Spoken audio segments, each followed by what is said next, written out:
வணக்கம். நாங்கள் CLF இல் பொறுப்பை உள்ளிட்டிருந்தோம். நாம் கிளிக் செய்வோம். இன்னும் சில மீதமுள்ளன. நாங்கள் அவர்களின் தகவல்களை எடுத்துக்கொள்வோம். இங்கே நாங்கள் கட்டாய சேமிப்பு பதிவேட் செய்திருந்தோம். எங்களில் வைப்புத் தொகை மற்றும் பணப்பை சேமிப்புக்கான ஏற்பாடு இல்லை. உங்கள் CLF வங்கியில் இருந்து கடன் வாங்கியிருந்தால் அதுவும் ஒரு பொறுப்பாகும். அதனால்தான் உங்களுக்கு இந்த விருப்பம் இங்கே கொடுக்கப்பட்டுள்ளது. உங்கள் CLF அத்தகைய கடனை வாங்கியிருந்தால் இங்கே கிளிக் செய்வதன் மூலம் நீங்கள் கடனை உள்ளிடலாம். பிற நிறுவனங்களிடமிருந்து கடன். நீங்கள் வேறு எந்த நிறுவனத்திடமிருந்தும் கடன் வாங்கியிருந்தால் அதை இங்கே உள்ளிட வேண்டும். SRLM இலிருந்து பெறப்பட்டது.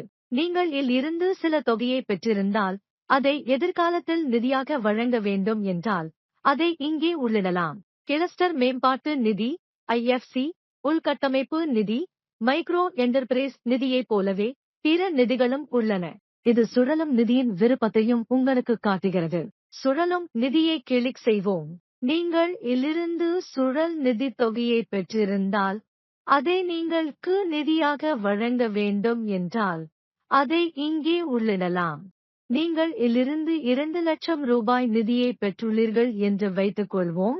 இது RF வடிவத்தில் சில கணக்கு வழங்கப்பட வேண்டும். இங்கே பதிவு செய்யப்பட்டுள்ளது. இதேபோல் இன்னும் சில விருப்பங்களை பார்ப்போம். CLF பரிவர்த்தனைகளுக்குள் மகளிர் நிறுவன நிதி.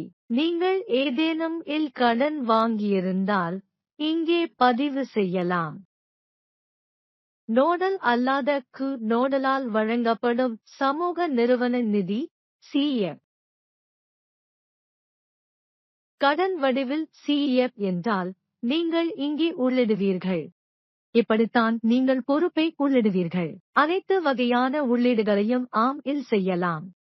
நீங்கள் எந்த வகையான பரிவர்த்தனையை செய்திருந்தாலும் அதை உள்ளிடுவீர்கள். நுழைவு செயல்முறை 1. அடுத்ததை பார்ப்போம். அடுத்து வருமானம் இருக்கும். நன்றி.